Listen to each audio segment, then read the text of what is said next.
Chẳng làm ta bất an như khi ta ở trên bạt ngàn. Đầu đội trời cao trên dâm đất ngào nghe núi sông, mà lòng như chết đinh khi hay tin nàng đã theo chồng. Biển rộng trời cao đâu cũng là nhà đôi bên ta, mà một đời trú chân trong tim nàng quá xa xa lòng.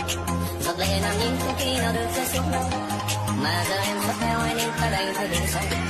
Dẫu sao lần xuất đêm cho quên đi ngày tháng u buồn, rằng người ta mãi thương nay cũng đã mỗi người một phương. Nàng còn hay nhớ trong khi xưa ta đã nói những lời, dù ngày sau có ra sao ta vẫn muốn bên người thôi.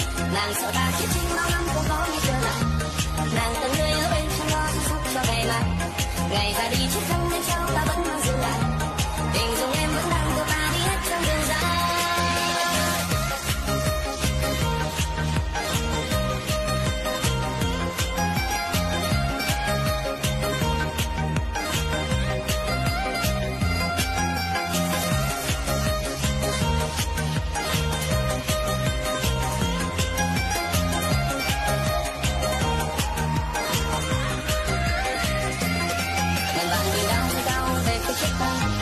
Chẳng làm ta bất an như khi ta ở trước mặt nàng. Bộ đội trời cao trên dâm đất ngào nghe núi sông, mà lòng như chết đi khi hay tin nàng đã theo chồng. Biển rộng trời cao đâu cũng là nhà đôi nơi ta,